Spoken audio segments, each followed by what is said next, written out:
दोस्तों, अगर आपको भी अपनी बुलेट के इंजन के आवाज में समस्या आ रही है या आपको लगता है कि आपका इंजन अब नॉर्मल सी आवाज करने लगा है या टिक टिक टिक टिक कुछ ऐसा साउंड 2-4 किलोमीटर चलाने के बाद साउंड बढ़ जाता है, तो उसके लिए ये वीडियो आपके लिए बहुत ही स्पेशल होने वाला है। दोस्तों देखिए, सबसे पहले तो आप समझिए कि इंजन साउंड और इंजन नॉइज में क्या फर्क होता है।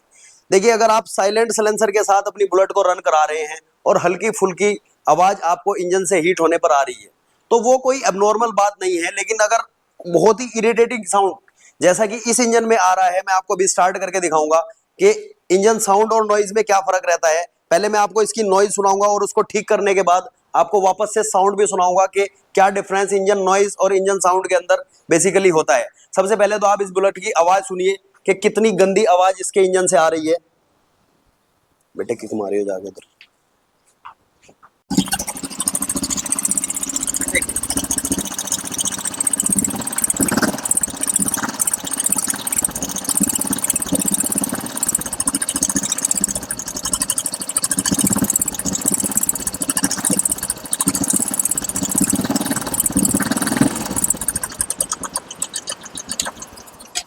कस्टमर की शिकायत है कि जैसे ही गाड़ी 1 या 2 किलोमीटर चल जाती है, उसके बाद इंजन से बहुत ही इरिटेटिंग साउंड आना शुरू हो जाता है। तो सबसे पहले तो चेक पॉइंट्स बताऊंगा कि हमें क्या क्या चीजें चेक करनी है और किस वजह से हमारा इंजन इस तरह की एबनॉर्मल साउंड कर सकता है, जैसे टिक टिक टिक टिक की आवाज हमारे हेड से आनी शुरू हो जाती है। तो पूरा प्रोसेस आपको बताऊंगा इस वीडियो में, आप बने रहिए हमारे साथ।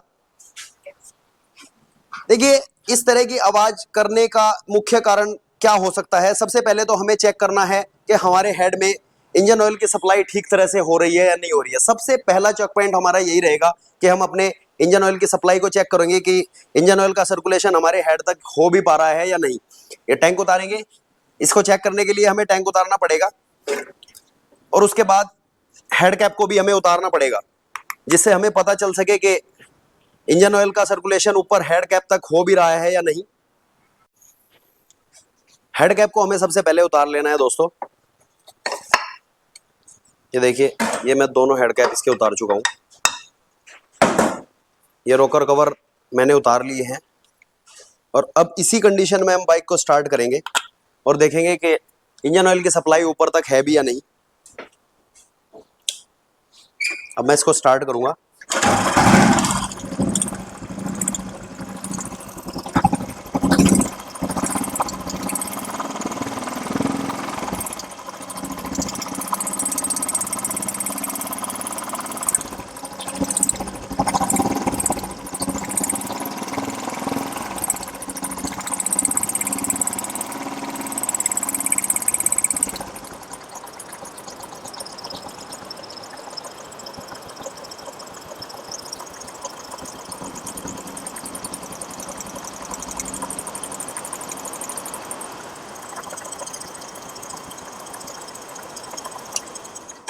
तो जैसा कि आप देख पा रहे हैं दोस्तों कि हमारे रोकर तक हमारा इंजन ऑयल सप्लाई नहीं हो रहा है, जो इसके एबनॉर्मल साउंड का मेन कारण है। तो इसकी क्या क्या वजह हो सकती हैं, वो सब इस वीडियो में आपको मिलेंगी। देखिए, सबसे पहले चेक पॉइंट हमारा क्या रहना है, हमें इंजन ऑयल को चेक करना है कि हमारी बाइक के अंदर इंजन ऑयल है या नहीं। ये सबसे मेन चेक पॉइंट है, क्योंकि इंजन ऑयल अगर कम होगा तो ऊपर तक शायद ना पहुंच पाए। तो सबसे पहले हम इंजन ऑयल चेक करेंगे। ये देखिए, इंजन ऑयल हमारा पूरा है।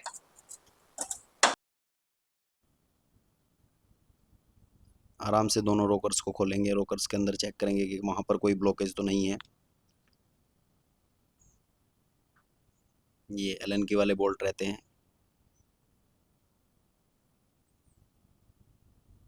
थोड़ा टाइम लगता है इसको खोलने में। रोकर्स को खोल के अच्छी तरह से चेक करेंगे कि कहीं रोकर्स के अंदर कुछ ब्लॉकेज तो नहीं आ गया है, जिससे ऑयल पाथ ब्लॉक हो रहा हो और ऑयल ऊपर तक ना पहुंच पा रहा हो।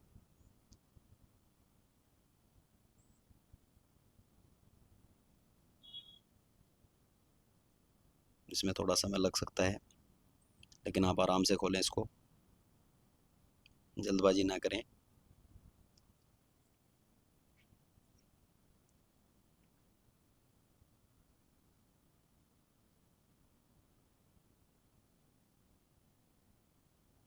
बोल्ट काफ़ी टाइट हुए रहते हैं, तो मुझे एलन की के अंदर टी को कंबाइन करना पड़ा जिससे कि ताकत लगाई जा सके।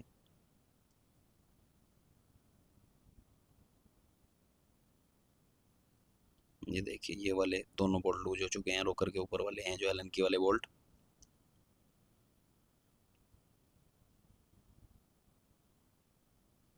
अब एक एक रोकर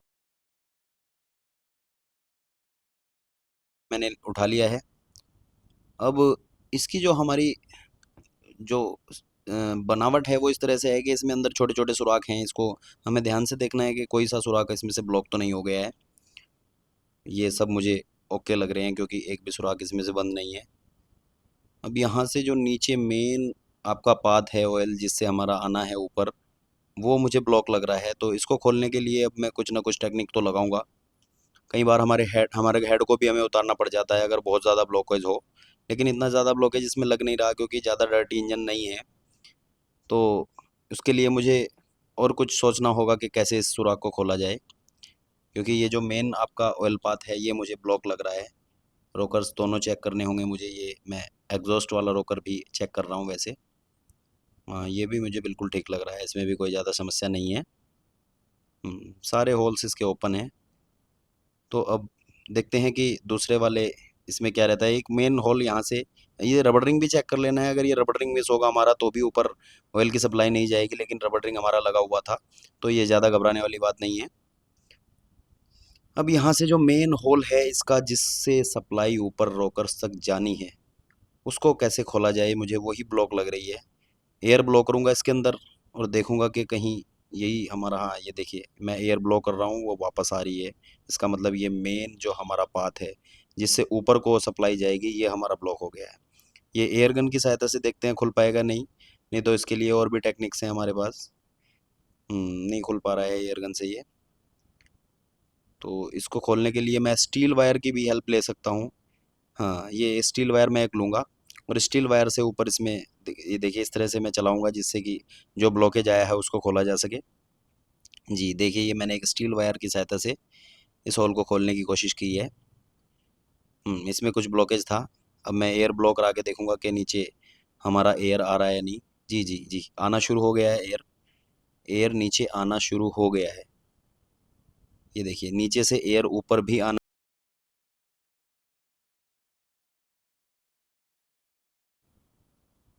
जी हाँ एयर तो आराम से आनी शुरू हो गई है ऊपर, आराम से एयर ऊपर आ रही है। और मैं ऑयल कैन से कोशिश करूंगा अब चेक करने की कि ऑयल कैन से ऑयल भी ऊपर आता है या नहीं।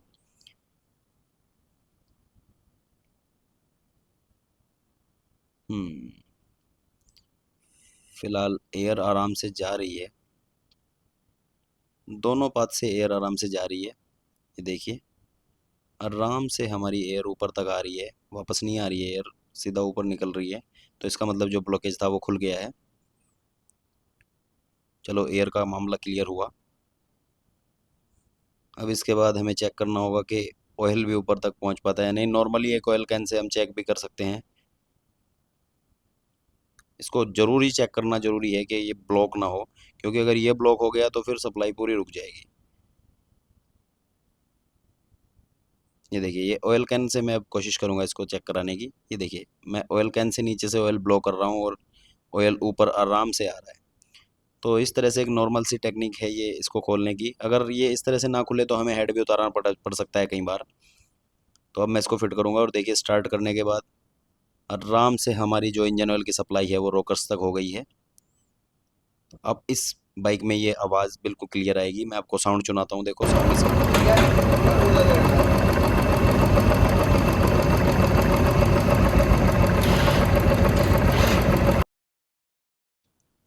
तो दोस्तों एक सिंपल सी एक्टिविटी करके हमने इस बाइक की साउंड को क्लियर किया है। कई बार कुछ और भी रीजंस हो जाते हैं, हाइड्रोलिक भी ख़राब हो जाता है, तो आप पहले चेक कर लेंगे किस वजह से आवाज़ आ रही है और साउंड और नॉइज़ में क्या फ़र्क है वो भी इस वीडियो में क्लियर हो गया होगा आपको। आपका वीडियो देखने के लिए बहुत बहुत धन्यवाद। हमारे चैनल को अगर आपने अभी तक सब्सक्राइब नहीं किया है तो चैनल को सब्सक्राइब कर लें, वीडियो को लाइक करें, शेयर करें। धन्यवाद दोस्तों।